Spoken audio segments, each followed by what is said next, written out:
He gave every leader this special pistol. It's engraved with their name. And he even gave them export papers so that they could take it with them out of the country. And interesting detail here, he gave them the guns with live ammunition. Dramatischer NATO-Gipfel in Ankara überschattet von einer neuen Welle von Angriffen auf den Iran. Unsere Kollegin Sophia Yan vom Telegraph, der jetzt auch zu Axel Springer gehört, war bei dem Gipfel in Ankara und ist jetzt auf dem Weg nach Istanbul. Sophia, do you think we are going back to a full-scale war in Iran? This was the question that Donald Trump was posed in the closing press conference. Hundreds of journalists waiting for this answer from him. But he gave very mixed signals. He said, well, he didn't think it was going to take a long time. He said it could be over very quickly. But he also said he was probably going to strike again. And he did. In the early hours of Thursday, the U.S. has said they struck more than 90 targets. That's a stronger attack than the previous night when the U.S. went after 80 targets. That's according to their numbers from U.S. Central Command. And that was in retaliation to what Iran was doing, having previously hit a few vessels around Hormuz. And now, so this is a tit for tat. You know, Donald Trump has been clear that the ceasefire is now over. He said this in Ankara at NATO. And it's very confusing because what does this really mean? Was there a ceasefire? This is a very big question because even though an agreement was in place, you remember an interim agreement in place with a 60-day period for negotiations to come to a more longer-term lasting peace deal. Well, in that time, there were still attacks going back and forth, not the full-scale kinds of attacks we saw earlier on in the war, but still fire nonetheless. So a ceasefire where fire essentially never ceased, Thomas. He called the Iranian people, the Iranian leadership, sick people and scum, threatening to cut them out like cancer. And at the same time, he suggested he would allow J.D. Vance to continue the talks. So what's it going to be? Well, it does seem like the talks will continue. Again, this sort of mixed signals coming from the White House, from Trump himself.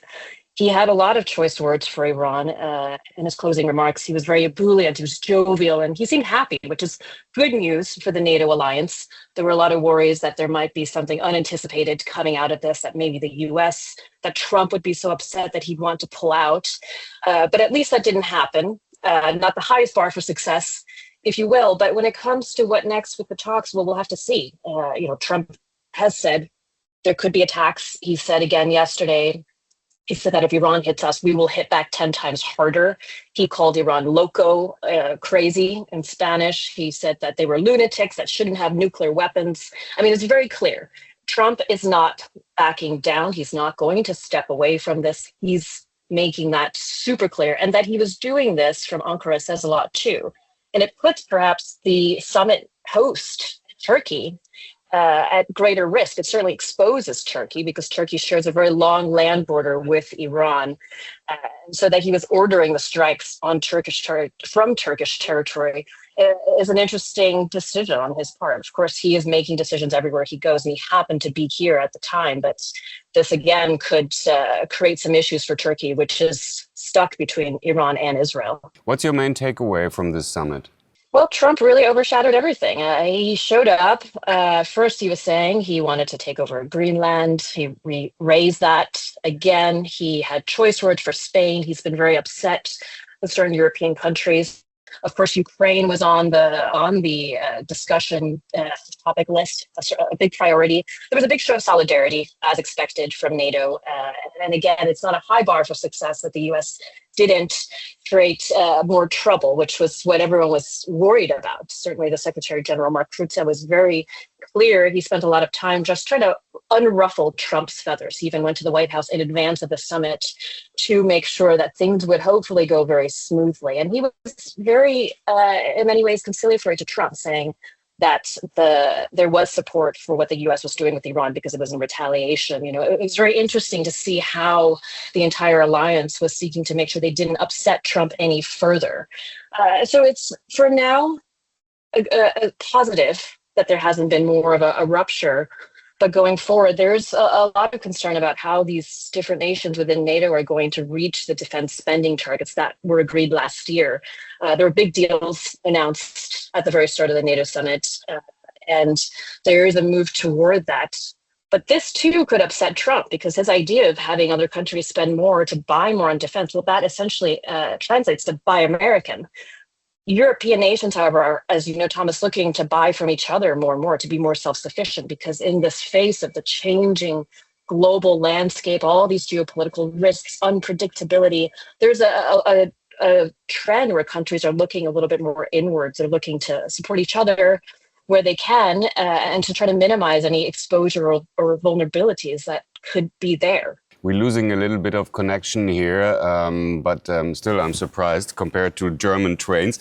You're in a train in Turkey from Ankara to Istanbul, so the connection is very good compared to the German facilities. Anyway, last question, Sophia. I think the farewell present of Erdogan for all his guests, that was a really nice surprise, at least for a German chancellor, maybe not for Donald Trump, but giving them a gun, a loaded gun, a revolver.